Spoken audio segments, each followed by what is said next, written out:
31 ને ધ્યાને લેતા મોડી રાત્રિ સુધી પોલીસ દ્વારા ચેકિંગ કરવામાં આવ્યું હતું। 2025 ને વિદાય આપવા અને 2026 ના આવકારવા માટે વડોદરા શહેરના જે યુવાનો થનગણી રહ્યા હતા ત્યારે તેને ધ્યાને લેતા ખાસ કરીને આ દરમિયાન એટલે કે આ 2 દિવસો દરમિયાન એટલે કે 2025 નો અંતિમ દિવસ અને 2026 ના પ્રથમ દિવસ દરમિયાનમાં લોકો નશામાં ધૂત બની વાહનો હંકારતા હોય છે ત્યારે ખાસ કરીને તેની પર અંકુશ લગાવવાના હેતુસર અને કોઈ અનિચ્છનીય બનાવ ન બને તેને ધ્યાને લેતા પોલીસ દ્વારા ચેકિંગ કરવામાં આવતું હોય છે। તો આમાં વડોદરા શહેર પોલીસ દ્વારા અલગ અલગ વિસ્તારોમાં વાહન ચેકિંગ હાથ ધરવામાં આવ્યું હતું ત્યારે વડોદરા શહેરમાં 31 ને ધ્યાને લેતા કપુરાઈ પોલીસ સ્ટેશન હદ વિસ્તારમાં અને વારસિયા પોલીસ સ્ટેશન હદ વિસ્તારમાં પોલીસ દ્વારા મોડી રાત્રિ સુધી ચેકિંગ કરવામાં આવ્યું હતું। ચેકિંગ દરમિયાન બંને પોલીસ સ્ટેશનના પોલીસ ઇન્સ્પેક્ટરો સહિતના પોલીસ સ્ટાફની ઉપસ્થિતિમાં બ્રેથ એનાલાઇઝરનો ઉપયોગ કરી પોલીસ દ્વારા ચેકિંગ હાથ ધરવામાં આવ્યું હતું।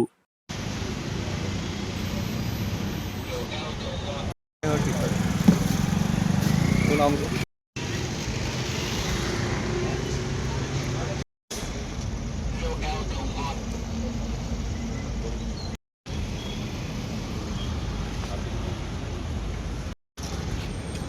જગર ચેક કરી લેજો પેલું મોઢા ઉપર આયો ભાઈ આગળ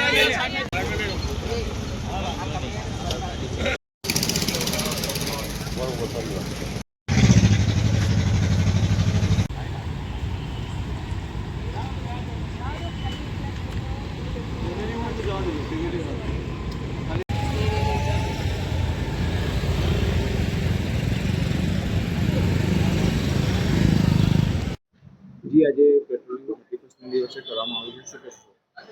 બરાબર છે। આજે 31 અને ન્યૂ યરના સેલિબ્રેશનના અનુસંધાનમાં વડોદરા શહેરના માનનીય પોલીસ કમિશનર શ્રી નરસિંહા કોમર સાહેબ તથા જેસીપી લીના પાટીલ સાહેબ અને ઝોન 3ના ડીસીપી અભિષેક ગુપ્તા સાહેબના માર્ગદર્શન અને સૂચના મુજબ આજે ઈ ડિવિઝન વિસ્તારના અત્રે કપુરાઈ પોલીસ સ્ટેશનની કપુરાઈ ચોકી અને વાઘોડિયા ચોકી ઉપર વાહન ચેકિંગ ચાલી રહ્યું છે।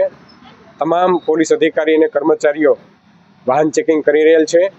અને ખાસ કરીને જે લોકો નશો કરીને વાહન ચલાવી રહેલ છે તેમને પકડી અને કાયદેસરની કાર્યવાહી કરવામાં આવી રહેલ છે। 7 વાહન ચાલકોને નશાકારક હાલતમાં પકડેલ છે અને તેના વિરુદ્ધ કાયદેસરની કાર્યવાહી ચાલી રહી છે।